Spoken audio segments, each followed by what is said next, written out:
Bonjour à toutes et tous et merci de nous retrouver. Aujourd'hui, j'ai la joie et le privilège de réaliser cette vidéo en compagnie de Claudia Sorge et Olivier Perpère, plus connus sous son nom de Barde d'Ozégan. Cette conversation, je me réjouis d'aborder avec eux des thèmes variés tels que les contes et les légendes, le bardisme, l'art-thérapie, les sagesses ancestrales ou la tradition celtique. Bonjour Claudia et Olivier, j'espère que vous allez bien. Bonjour. Bonjour Benjamin, et puis bonjour à toutes et à tous. Oui, nous allons bien. Alors, on va commencer par une petite présentation. Honneur aux dames. Claudia, d'abord, tu es art-thérapeute et clown thérapeutique auprès de nos anciens qui vivent en maison de retraite. Outre tes activités d'art-thérapeute, tu reçois du public en individuel. Tu proposes également des reconnexions à son essence spirituelle à travers la pratique de l'art sacré pour des groupes. Dans ces stages, chacun pourra retrouver le chemin de son épanouissement et de son accomplissement spirituel à travers des exercices reliés à la tradition des druides.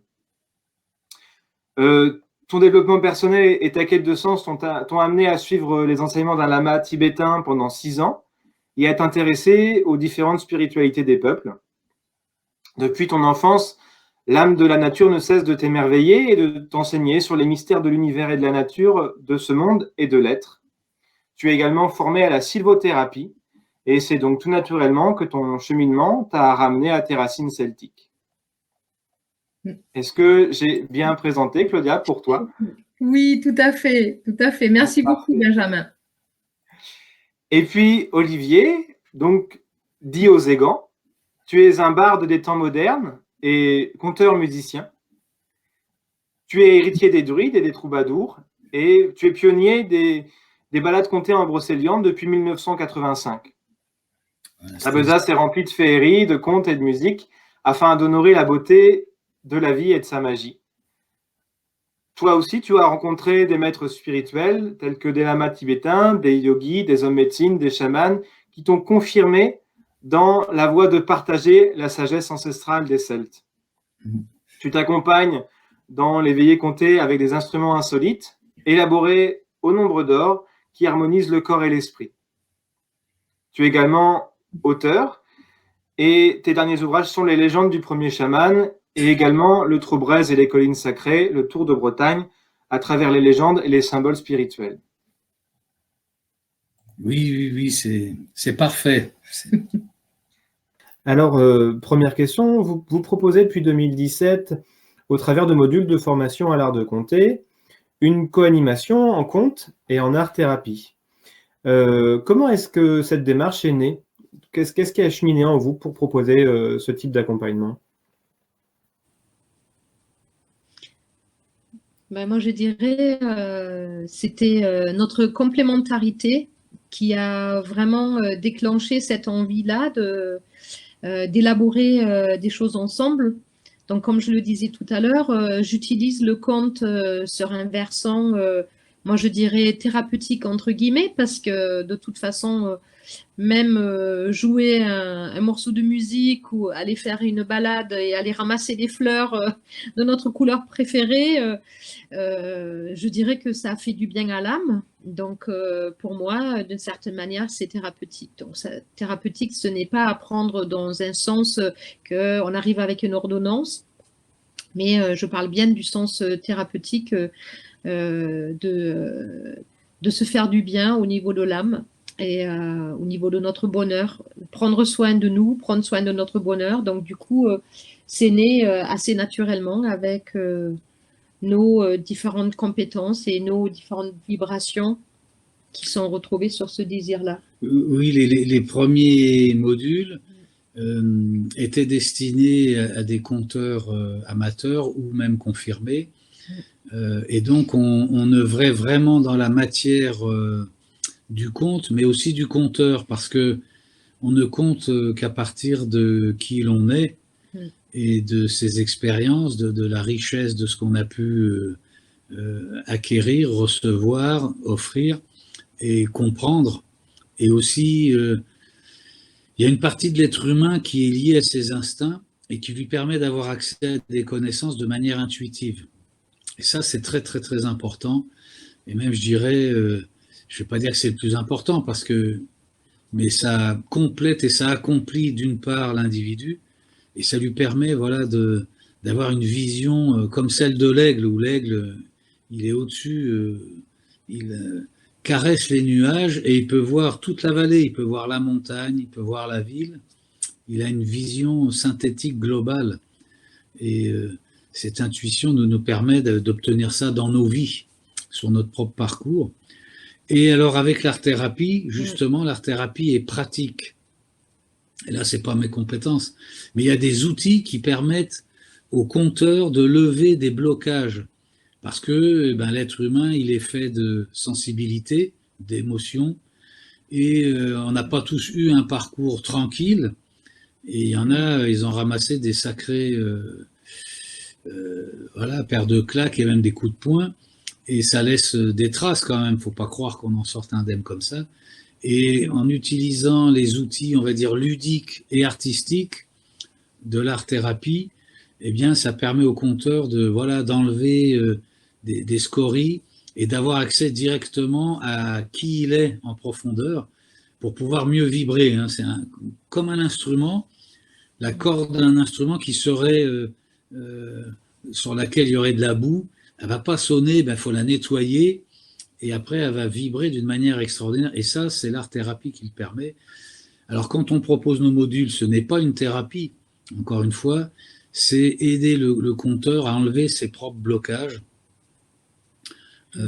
Et du coup, sa parole après devient plus fluide parce qu'il parle à partir de son centre. Hein, voilà comment et pourquoi on a décidé d'enrichir chacune d'abord nos pratiques personnelles et puis après de les partager.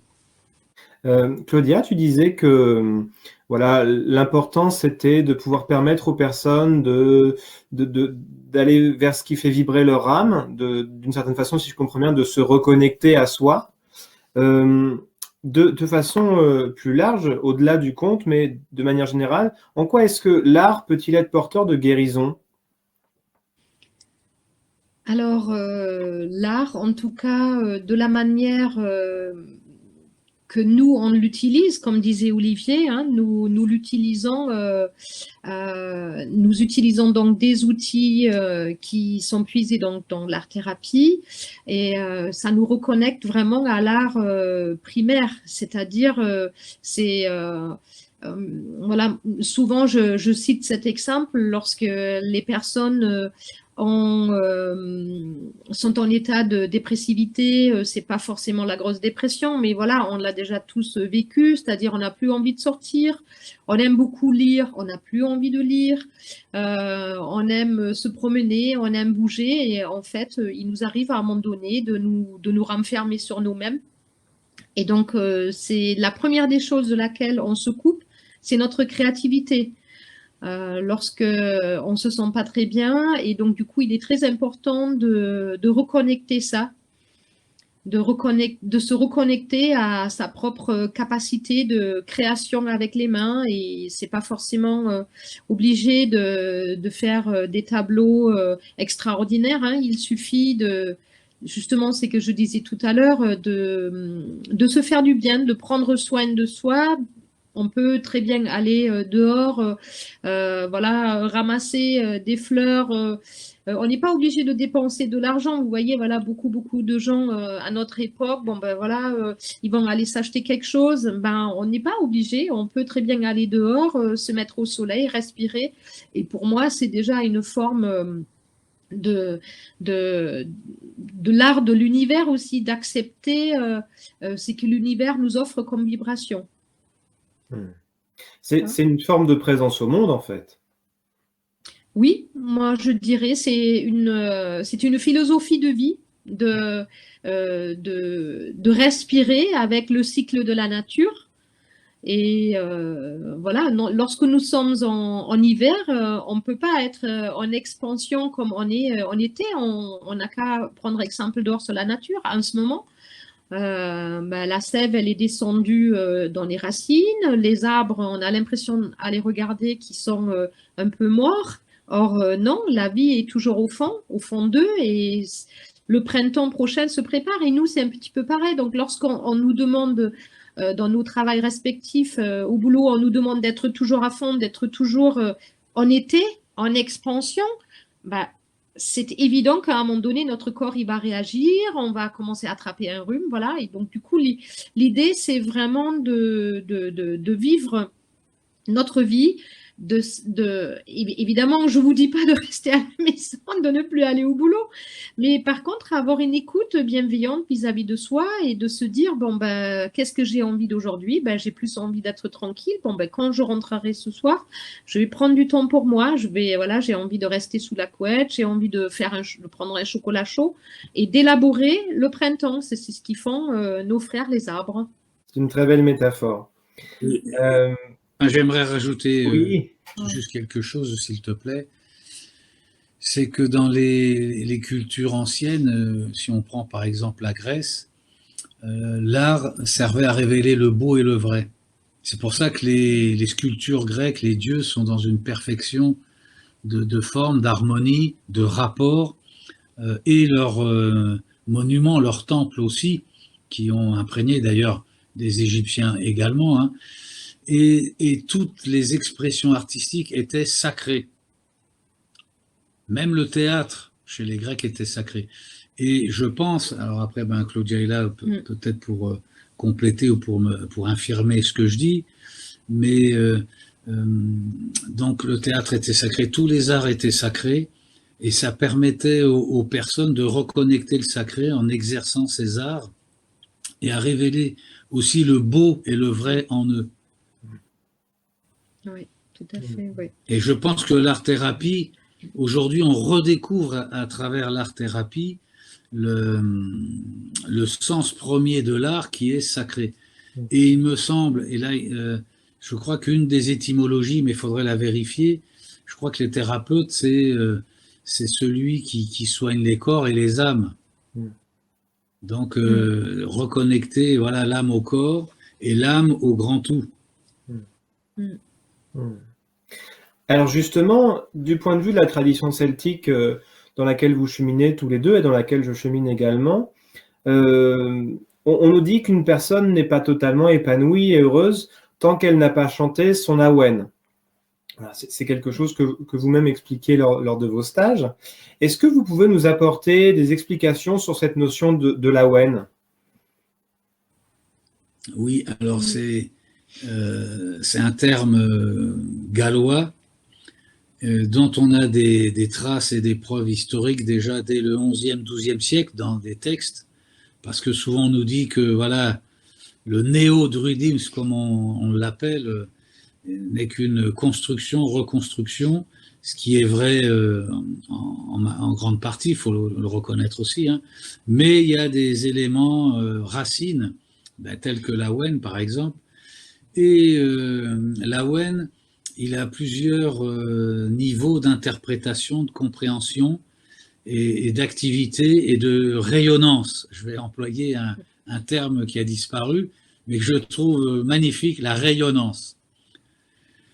Donc la première capacité de rayonnement de l'Awen, c'est le souffle de la création. Donc le souffle des dieux, le souffle de la création de l'univers. Après, le degré aussi souvent utilisé par les poètes gallois et puis après par le monde celtique, c'est voilà l'inspiration du poète, l'Awen du poète. Mais ça sous-entend que chacune d'entre nous possède aussi son propre Awen, son génie particulier. Ça, c'est encore un autre niveau de lecture et de compréhension. Et si on se connecte à son Awen, on va être connecté au grand Awen. On va parler comme ça. Et chacune d'entre nous, on a une masse atomique unique. Et on sait aujourd'hui que les atomes, tout ça, les électrons qui sont dans notre corps et qui forment l'aspect que nous avons, que nous pouvons voir et toucher, tout ça, il y a un mouvement là-dedans et il y a un son imperceptible à nos oreilles, mais il y a des vibrations, des sons, et chaque individu, il a une masse atomique unique, et donc un son unique, donc un awen particulier.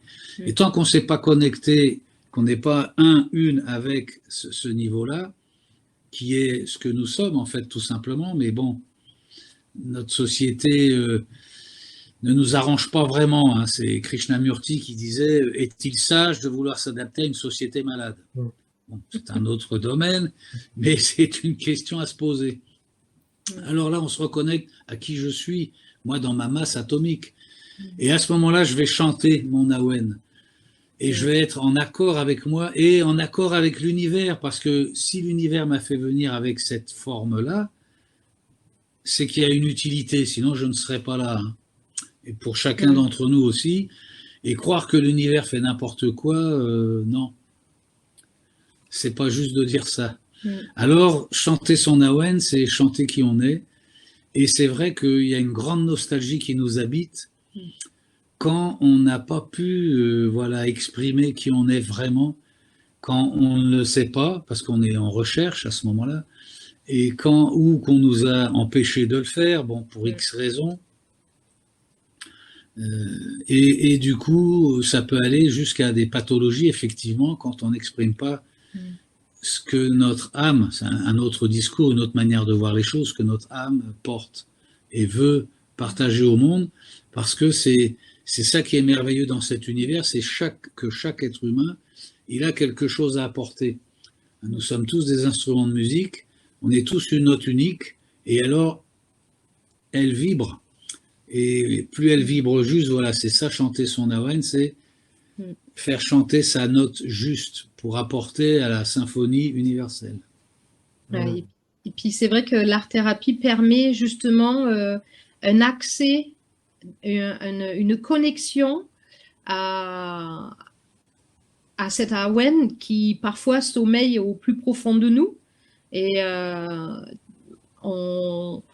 parfois, on a du mal, en étant seul dans notre petit coin, on a du mal à connecter ça, justement, à toucher. On sent vers quel côté aller, mais après, c'est vrai que, comme il disait Olivier, à l'extérieur, hein, notre entourage aussi, parfois, est hostile, parce que celui qui a envie de chanter son propre awen, celui qui a envie d'être qui il est, ça ne plaît pas forcément dans l'entourage.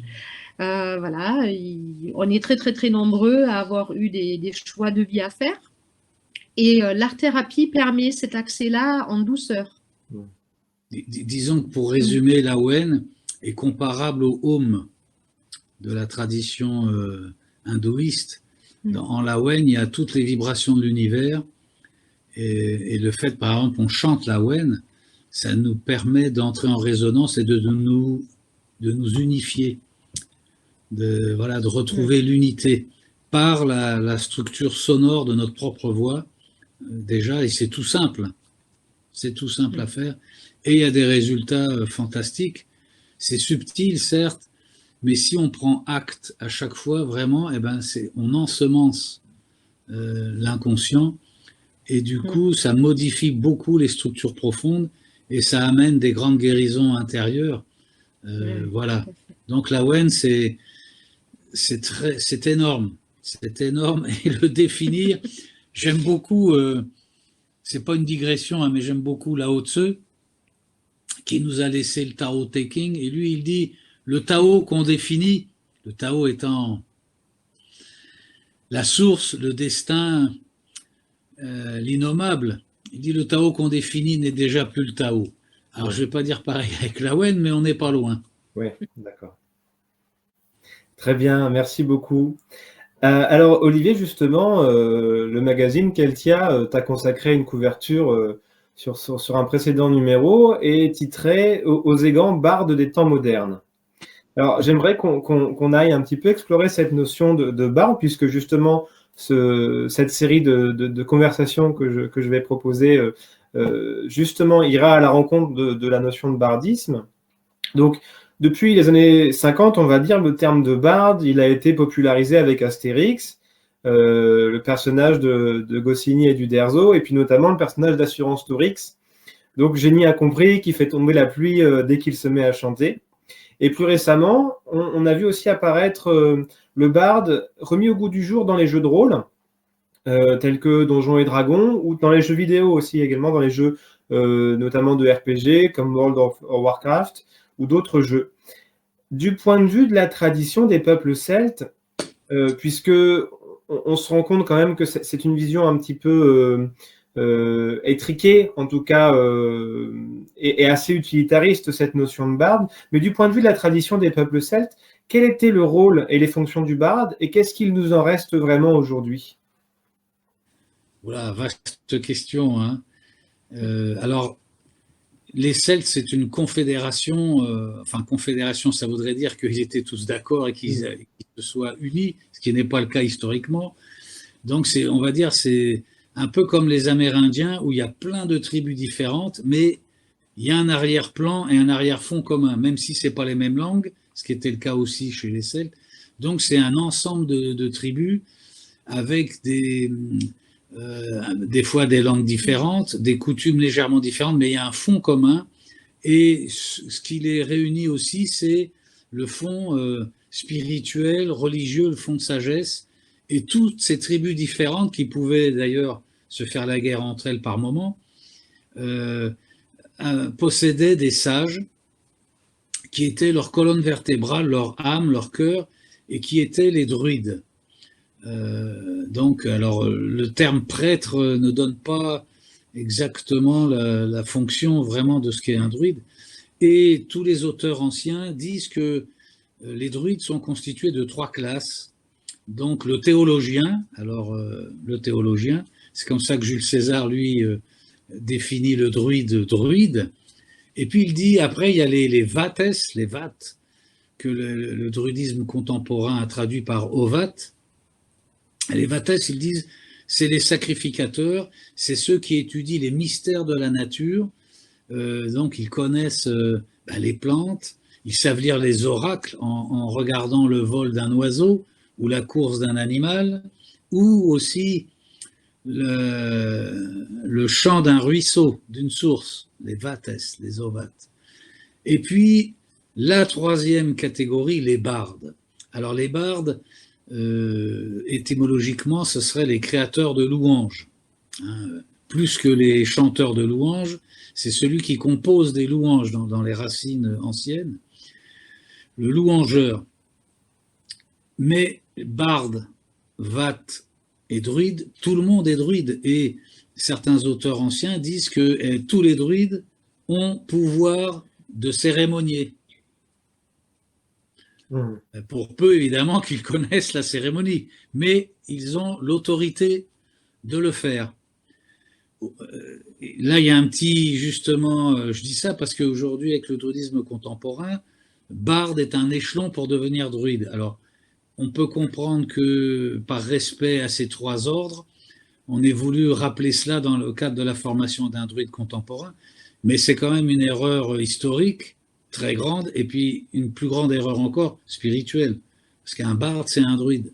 Un druide particulier qui a des fonctions particulières, qui a un itinéraire particulier, qui a une sagesse particulière, qui a un art, un savoir particulier. D'accord, oui, parce qu'effectivement, si on se réfère à des groupes néo-druidiques actuels, qui œuvrent actuellement, justement, dans la progression initiatique, dans le cheminement dans ces ordres-là, le premier niveau d'initiation, en fait, c'est ce qu'on appelle le niveau du barde. Et justement, toi, ce que tu expliques, c'est qu'un barde, il est druide à part entière. Voilà, tout à fait. Dans l'esprit des anciens. Hein. Donc, d'accord. Il suit un parcours particulier par rapport aux théologiens et par rapport aux vates. Voilà. Et donc, et si on prend les racines même des bardes en Irlande, par exemple, dans les mythes irlandais, parce que au niveau de nos mythes anciens, on a très peu d'éléments. Les Celtes du continent n'ont rien laissé. Les druides refusaient de mettre par écrit leur savoir, leur sagesse, parce qu'ils estimaient que cette matière, on ne doit pas la mettre par écrit. L'écrit, sont des lettres mortes. Et un enseignement spirituel, c'est quelque chose de vivant qu'on remet d'un cœur à un autre cœur. Et donc, ils ont refusé d'écrire. Donc, on sait pratiquement rien de leur enseignement spirituel. On n'a que des bribes par les Romains, les Grecs. Mais en Irlande, c'est là où ça devient intéressant, c'est qu'au Moyen-Âge, apparaît, quand je dis apparaît, elle n'est pas née comme ça, cette confrérie, apparaissent les Philides. Et les Philides, ils remontent à la nuit des temps parce que les textes les plus anciens qui parlent des 4 druides primordiaux, d'abord utilisent des termes gaéliques qui ne définissent pas un druide. L'un signifie sage, l'autre signifie poète, et encore un autre signifie voyant. C'est filet. Et ils cumulaient les 3 fonctions.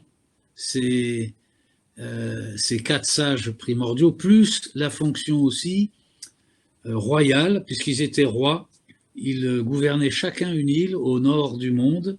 Les 4 sages primordiaux, je préfère dire sages parce que druide, ça peut amener à des confusions si on considère qu'ils ne sont que théologiens. Donc encore une fois, ils étaient poètes, voyants, c'est-à-dire que c'était des médiums. Et là, on peut, pour comparer, s'inspirer un peu des rishis de l'Inde ancienne qui avaient une révélation de la réalité de l'univers. Ils voyaient, au-delà des apparences, la danse de la vie. Eh bien, les Philides, c'était des personnes de cette trempe-là. C'était des voyants. Et parce qu'ils voyaient la réalité, alors ils étaient l'âme de la tribu, le référent en sagesse. Et c'est pour ces raisons qu'ils parlaient avant le roi, pour rappeler d'abord les structures légales du clan, de la nation, les intérêts de la nation, du clan, de la tribu, de la famille, et puis un rappel aussi de sagesse, la Wen. Et après, le roi, ayant entendu tout cela devant le peuple, et le peuple aussi, et les nobles, et les chefs de clan, ayant entendu la parole primordiale, eh bien, il prenait une décision, puisque l'autorité temporelle n'appartenait pas aux druides, hein, dans les clans Cel. Et c'est pour ça que ces 4 premiers sages, eux, ils avaient tous les pouvoirs, et c'était des Philides. Et ils avaient toutes les compétences. Ils étaient bardes, encore une fois, vates et druides. Et ces personnes-là, on peut les comparer quelque part aux premiers